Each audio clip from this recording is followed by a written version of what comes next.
The massive alien ships appeared without warning, their dark hulls blocking out the stars as they positioned themselves above Earth's major cities. In the United Earth Defense Force headquarters beneath Mount Cheyenne, Admiral James Walker stared at the holographic display showing 12 ships, each larger than anything humans had ever built.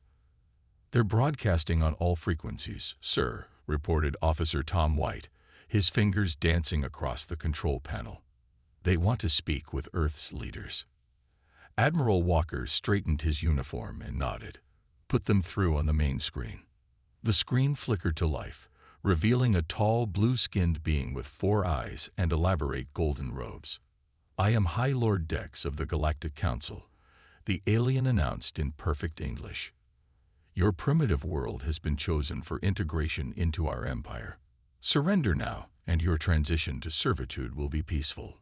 Walker's jaw tightened, but he kept his voice calm. "This is Admiral James Walker of Earth.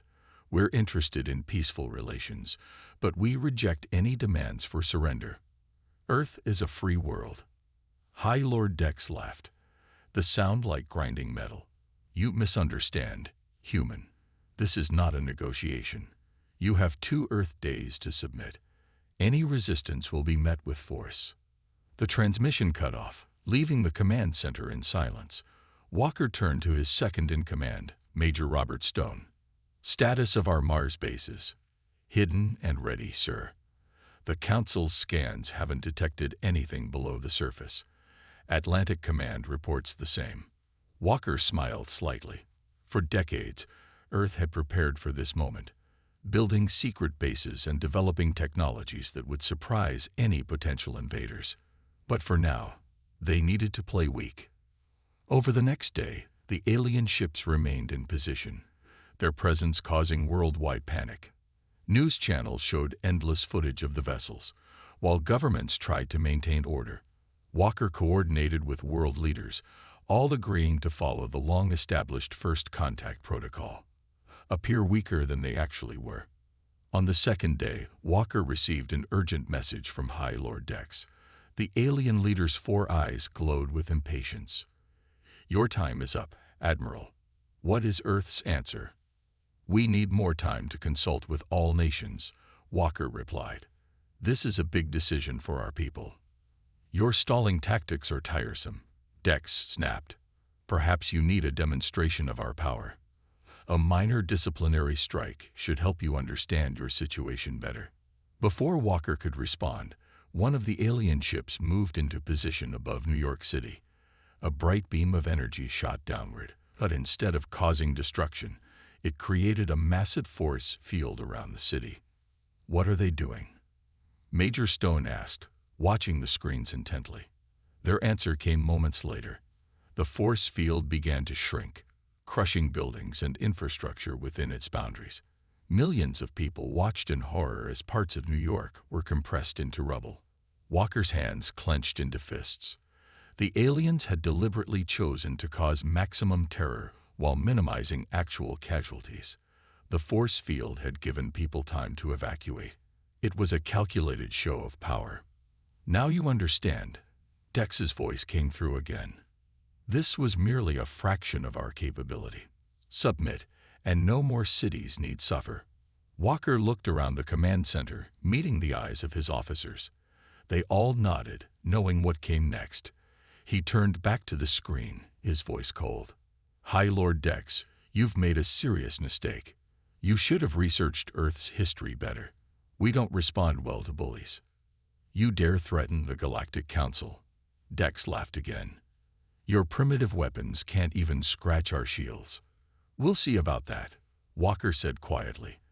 As soon as the transmission ended, he activated his secure communicator. "This is Admiral Walker. Authorization code, Phoenix Rising. Activate Protocol Omega. All hidden bases and fleets, prepare for immediate response." The command center burst into activity. Hidden screens lit up, showing hundreds of ships and weapons platforms that had been invisible until now. Beneath the Atlantic Ocean, in bases on Mars, and in underground facilities across Earth, humanity's real military power began to wake up. Major Stone grinned. They think they're fighting cave people with sticks. Should we show them what humanity's really capable of? Walker nodded grimly. Send word to all commands. The Council wanted to see Earth's response. Let's give them one they'll never forget. Commander Lisa Reed crouched in the shadows of her stealth ship, watching the massive Council vessel through advanced scanning equipment. Her ship, the Shadow Hunter, was one of Earth's most closely guarded secrets, a vessel that could bend light and energy around itself, becoming completely invisible to even the most advanced alien detection systems. Status report, she whispered into her comm unit. The ship's AI responded in a soft tone that only she could hear. Council shift shields are operating at 82% capacity. Their weapon systems remain on standby. They have no idea we're here, Commander. Reed smiled. While Admiral Walker kept the Council distracted with fake diplomatic talks, her team had been gathering critical intelligence about their supposed superiors. The Council's arrogance made them careless. They hadn't even bothered to maintain full shield strength. Move us closer to their engine section, she ordered. I want detailed scans of their propulsion system. The Shadow Hunter glided silently through space, its advanced sensors recording everything about the alien vessel. Reed's team had already discovered several critical weaknesses in the Council's supposedly superior technology. Their ships relied heavily on automated systems and AI, with minimal crew involvement, a fatal flaw that humans had learned to avoid decades ago. Back on Earth, in the Atlantic Command Center, Officer Mike Harris reviewed the incoming data from Reed's mission. His eyes widened as he analyzed the Council's weapon systems. This can't be right, he muttered, double-checking his findings. Their entire defense grid runs on a predictable pattern. It's like they never considered someone might study and counter it. The door slid open, and Admiral Walker strode in. What have you found? Harris displayed the analysis on the main screen. Sir, the Council's technology is advanced, but it's inflexible. They haven't improved or adapted their systems in centuries. They just rely on brute force and overwhelming power. Walker nodded grimly. They've been the dominant force in the galaxy for so long, they've forgotten how to innovate. How long until Commander Reed completes her survey? She's on the final approach now, sir. Aboard the Shadow Hunter, Reed carefully maneuvered past the Council ship's sensor arrays. Her ship's quantum scanners were mapping every detail of the alien vessel's structure. Suddenly, her comm crackled. Commander, her tactical officer whispered urgently, we're picking up unusual energy readings from their weapon banks. Reed checked her displays. The Council ship was powering up its main guns, but not aiming at them. They're preparing another demonstration for Earth, she realized. Send an encrypted burst transmission to command. They need to know what's coming. The warning reached Earth just as High Lord Dex appeared on the global communication channels again. Your continued delay tests our patience, the alien leader announced. Perhaps you need another reminder of your situation. Walker stood in the command center, watching the transmission with cold eyes. Thanks to Reed's warning, they were ready. As the Council ship targeted Paris with its energy weapon, Earth's hidden defenses silently tracked every movement. Sir, Harris reported, Commander Reed's data confirms our suspicions. Their weapons may be powerful, but they're predictable. Our quantum shields can handle their energy output. Walker opened a secure channel to all Earth's hidden bases. All units, passive defense protocols only. Let them think their demonstration works. Commander Reed, maintain your position and continue gathering data. The Council ship fired its weapon at Paris, but this time, something was different. The beam hit an invisible barrier several miles above the city, dispersing harmlessly into the atmosphere. On the surface, holographic projectors created the illusion of destruction, feeding false sensor data back to the Council ships. High Lord Dex didn't notice anything wrong. Now you see more of our power, he gloated. Your primitive world cannot resist us. We understand completely, Walker replied, maintaining his act of concerned submission. We'll need just one more day to prepare our formal surrender. After the transmission ended, Harris turned to Walker. "Commander Reed's team has mapped their entire fleet's vulnerabilities. We're ready whenever you give the order, sir." Walker watched the tactical display, where Reed's stealth ship continued its unseen reconnaissance. "Soon," he said quietly. "Let them think they've won. When we strike back, they'll never know what hit them." High Lord Dex paced on the bridge of his flagship, his 4 eyes narrowed in frustration. The humans were taking too long to submit, treating the Galactic Council's ultimatum like a common trade negotiation. He stopped at the main viewport, watching Earth rotate slowly beneath his fleet. "My lord," his second-in-command announced, "our sensors detect unusual energy fluctuations from the planet's oceans." "Irrelevant," Dex dismissed. "Their primitive technology can't possibly threaten us. Prepare the main weapon array. This time, we'll strike their military installations. No more games." Down in the Atlantic Command Center, Admiral Walker watched the Council ships repositioning themselves. Commander Reed's stealth vessel had transmitted their battle preparations moments ago. "All defense grids online," Major Stone reported. "Hidden bases report ready status. Mars fleet standing by." Walker nodded grimly. "Send the emergency broadcast to all cities. Get our people to the shelters." Above them, High Lord Dex's voice boomed across all communication channels. "People of Earth, your leader's defiance ends now. Witness true power." The Council ships fired simultaneously, their energy beams targeting military bases across the globe. But this time, Earth was done pretending. Quantum shields flickered into existence, absorbing the attacks completely. Before the alien ships could fire again, the ocean's surface broke as massive structures rose from the depths. Hidden weapon platforms, disguised as oil rigs and research stations, revealed their true nature. "Impossible." Dex stumbled back from his viewport. "Their technology. They were hiding their true capabilities." Walker's voice cut through the Council's communications. "High Lord Dex, you should have studied Earth's history more carefully. We've been preparing for aliens like you for over a century." The Atlantic defensive grid activated, launching swarms of advanced fighter craft. From beneath the Antarctic ice, enormous cannons emerge, targeting the Council's ships with perfect precision. The Mars fleet dropped its cloaking fields, revealing hundreds of warships that had been invisible until now.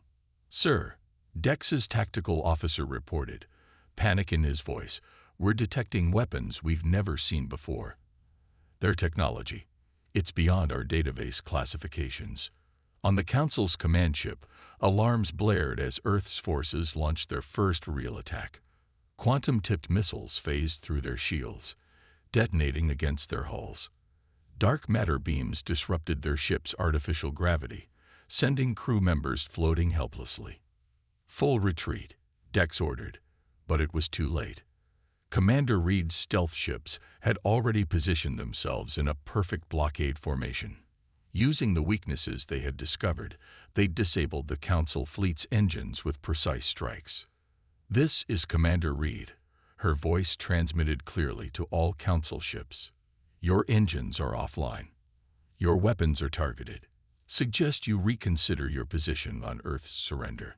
In the Atlantic Command Center, Walker watched the tactical display with grim satisfaction. The Council's mighty ships hung powerless in orbit, surrounded by Earth's revealed forces. "Send word to all commands," he ordered. "Phase 1 complete. Begin transmitting our message to the galaxy." Across Council space, communication channels were hijacked by Earth's quantum transmission network.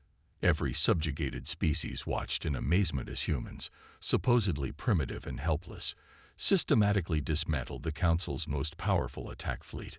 On his crippled flagship, High Lord Dex received the transmission from Admiral Walker. "Now then, shall we discuss new terms?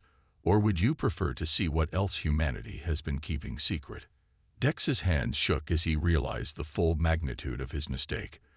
They had dismissed Earth as another easy conquest, never considering that an apparently primitive species might have been watching, waiting, and preparing. In the command center, Major Stone turned to Walker.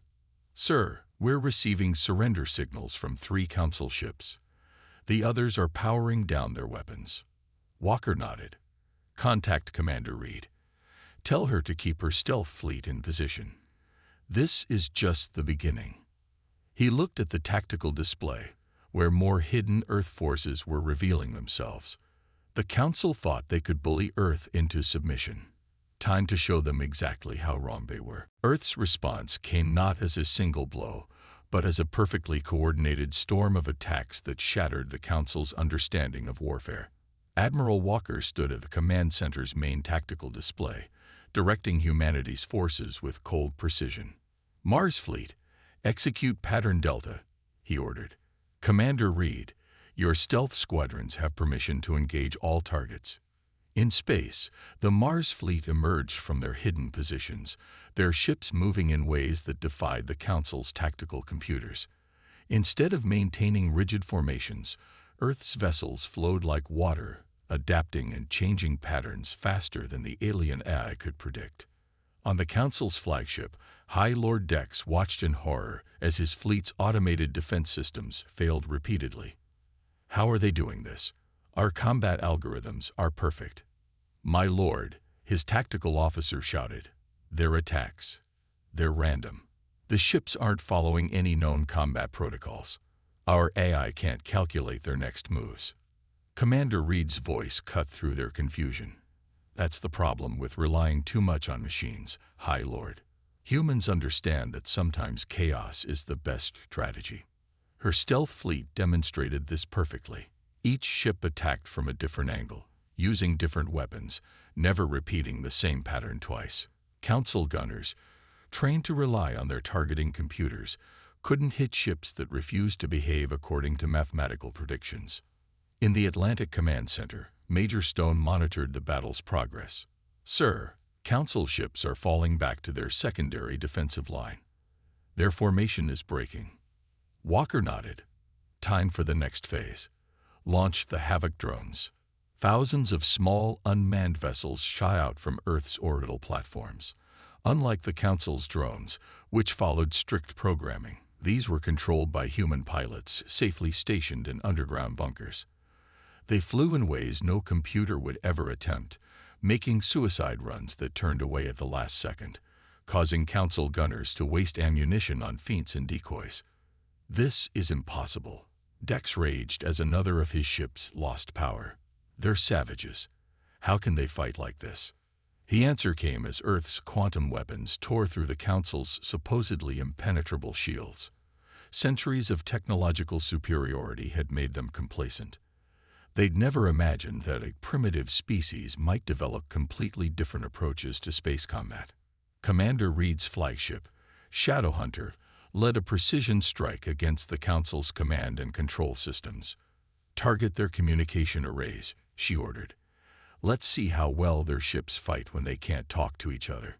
The Council fleet, unable to coordinate their actions, began to fall into disarray. Ships fired at shadows, while real threats slipped past their defenses. Earth's forces, trained to operate independently, picked them apart one by one. Walker watched the battle with grim satisfaction. Launch the final wave. Show them everything we've got. From hidden bases across the solar system, humanity's most advanced weapons joined the fight. Gravity bombs distorted space around Council ships, crushing their hulls. Temporal disruptors caused their energy weapons to fire seconds too early or too late. Each weapon represented a different path of scientific development, proof that humanity had never put all their faith in a single technology. Admiral Stone reported, Council ships are powering down their weapons. They're broadcasting surrender signals on all frequencies. High Lord Dex's voice, now shaking with fear, came through the command channel. Please, we yield. Call off your forces. Walker let the silence stretch for a moment before responding. Remember this day, High Lord. Remember what happened when you thought you could bully humanity into submission. As the Council ships hung defeated in space, Commander Reed's stealth fleet took up escort positions around them. Earth's forces had not just won. They had shattered the myth of Council invincibility. Send word to all commands. Walker ordered. Phase 2 complete. Begin preparations for our advance into Council space. He looked at the tactical display, where dozens of Council ships floated powerless. They thought they were coming to conquer Earth.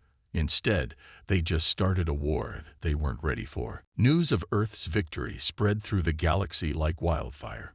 In the Council's massive shipyards orbiting their homeworld, alien workers gathered in secret to watch bootlegged recordings of the battle. They saw Earth's forces systematically dismantling the Council's most powerful fleet, using technologies that shouldn't have existed.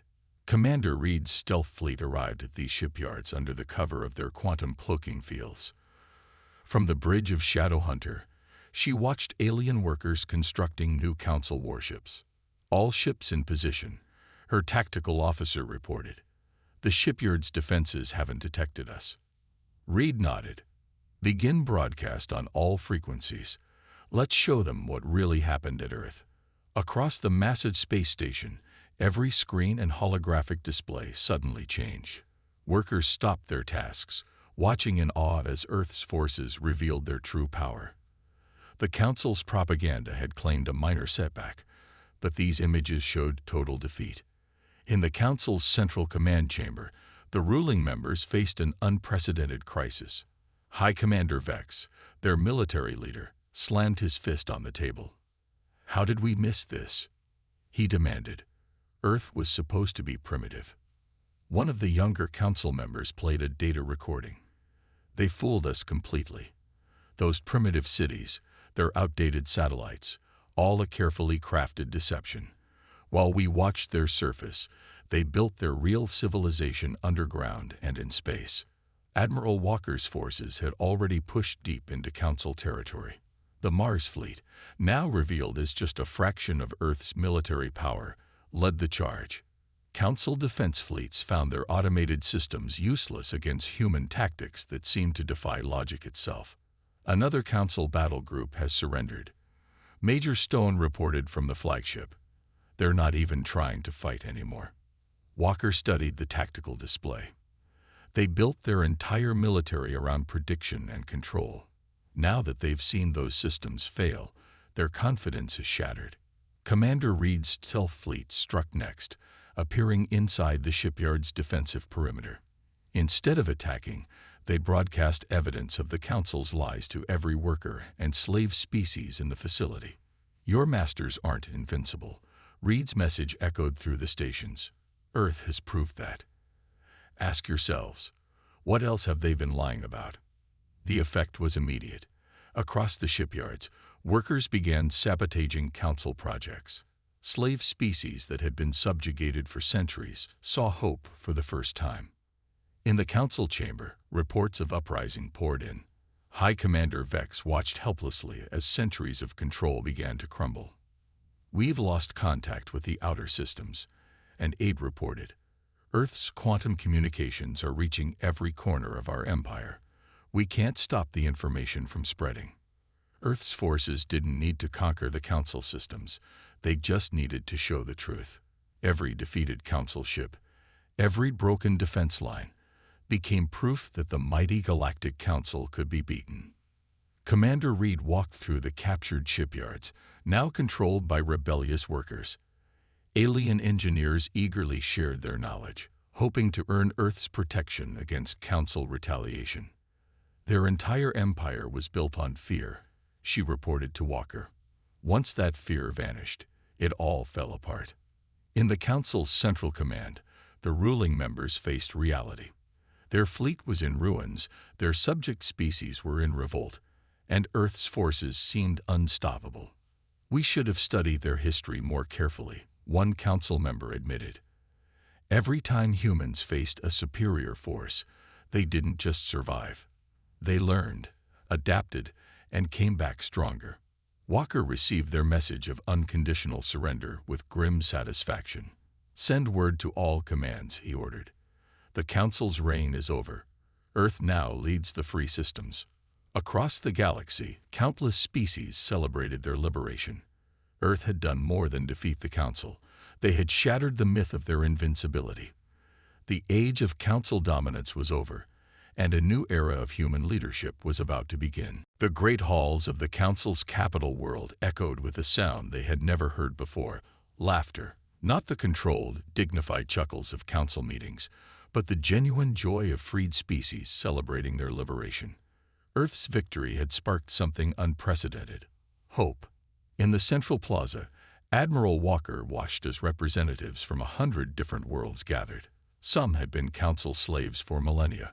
Others were protected species who paid heavy tributes for their limited freedom. All of them now looked to Earth for leadership.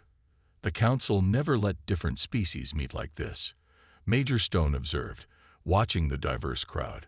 They kept everyone separated, afraid of exactly this happening. Walker nodded. Divide and conquer. The oldest trick in the book. Commander Reed's hologram appeared at the command station. Sir, update from the outer systems. 3 more council strongholds have fallen. The slave species overthrew their masters the moment they saw our broadcasts. The revolution spread faster than anyone had expected. Earth didn't need to conquer the galaxy. They just needed to show that resistance was possible. Every fallen council fortress became a symbol of freedom. In a hidden council bunker, High Commander Vex watched his empire crumble. Send in the Troy armies. Use the orbital weapons. We must maintain control. But the Council's automated weapons proved useless. Earth had shared their anti-AI tactics with the rebel species, teaching them how to fight back against machines that could only follow programming. Sir, a junior officer reported to Walker, the Green Wing sector is free. The Council's droid army was destroyed by their own slave workers. They used our techniques. Unpredictable attacks. No fixed patterns. Walker allowed himself a small smile. Teaching them to think for themselves was the best weapon we could have given them. Commander Reed's stealth fleet continued their mission, appearing in system after system to spread the truth. They showed actual footage of Earth's victory, proving that the mighty Council could be defeated. Another uprising on Proxima Colony. Stone reported. The Council forces there surrendered without a fight.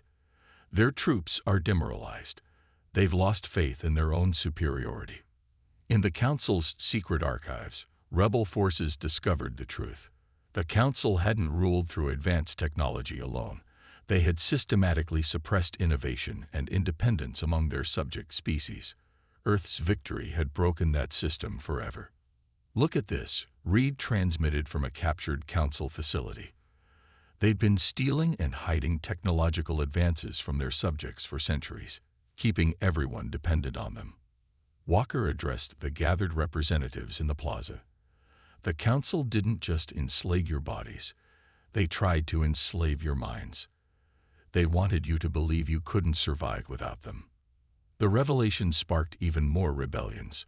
Species that had been forced to live as primitives revealed their hidden knowledge. Technologies the Council had suppressed for centuries emerged from secret laboratories and underground workshops. The Council's forces are retreating to their core worlds. Stone updated. Their subject species are rising up faster than they can respond. In his bunker, Vex received the final reports. His mighty empire, built on lies and oppression, was falling apart in days. How? He demanded. How could primitives from one world do this? The answer came from a former slave, now leading the rebellion in his sector. Earth showed us something the Council never understood. The strongest power isn't technology or weapons. It's the desire to be free. Walker coordinated with Earth's allies, making sure the revolution didn't descend into chaos. Humanity's role wasn't to replace the Council as rulers, but to help build something new. Another sector declared independence, Reed reported. They're requesting Earth observers to help them set up their new government. The revolution transformed the galaxy. Species that had been enemies under Council rule now worked together, sharing knowledge and resources the Council had denied them. Sir, Stone said quietly, did we expect this when we first fought back? Walker watched the celebrations in the plaza below. We didn't just defeat an empire, Major. We freed a galaxy. And now the real work begins. 1 year after Earth's initial victory, the galaxy had transformed beyond recognition. The Great Council Chamber, once a symbol of oppression, now hosted the first Galactic Alliance Summit. Representatives from hundreds of freed worlds gathered to shape their shared future. Admiral Walker stood at the podium, looking out at faces filled with hope rather than fear. "We meet not as rulers and subjects, but as equals. Earth doesn't seek to replace the Council. We want to build something better together." Commander Reed, now leading the Alliance's peacekeeping fleet, monitored the security feeds. The Council's former slave species had proved to be valuable allies, each bringing unique perspectives and technologies long hidden from their oppressors. "Security report," she transmitted to Walker. "All sectors checking in. The former Council worlds are peaceful. Their people are too busy rebuilding to cause trouble." In the chamber below, Major Stone coordinated with alien engineers as they dismantled the last of the Council's control systems. "It's amazing," he told Walker during a break. "Every species had been developing technologies in secret, things even Earth never imagined." Walker nodded. The Council's greatest mistake was thinking they could suppress the spirit of innovation forever. The Alliance grew stronger each day. Former enemies became trading partners. Species that had been isolated for centuries shared their knowledge freely. Earth's universities welcomed students from across the galaxy, while human scientists traveled to distant worlds to learn new technologies. Another breakthrough in the medical sector, Reed reported. The Alliance hospitals have combined Earth's quantum healing with techniques from 6 other worlds. They're curing diseases the Council claimed were untreatable. In a secure facility on Earth, the former High Commander Vex watched broadcasts of the galaxy's transformation. "We ruled for 10,000 years, he told his guards. "How did you change everything so quickly?" The answer came from the Alliance's success. Where the Council had demanded obedience, Earth encouraged independence. Where the Council had hoarded knowledge, the Alliance shared it freely. Every world contributed its strengths, creating something greater than any single species could achieve alone. "Trade report from the outer systems," Stone announced. "The new quantum gates are operational. Travel time between Alliance worlds has been reduced by 80%. Walker smiled. The Council had kept worlds isolated to control them. Now, thanks to combined technologies from a dozen species, the galaxy was more connected than ever. In the chamber, representatives debated the Alliance's future. There were challenges. Centuries of Council rule had left deep scars. But every problem was met with determination and cooperation rather than force. "Earth showed us a better way," a former slave species leader announced. "Not just how to fight, but how to build, how to grow, how to live free." Commander Reed's fleet had a new mission now.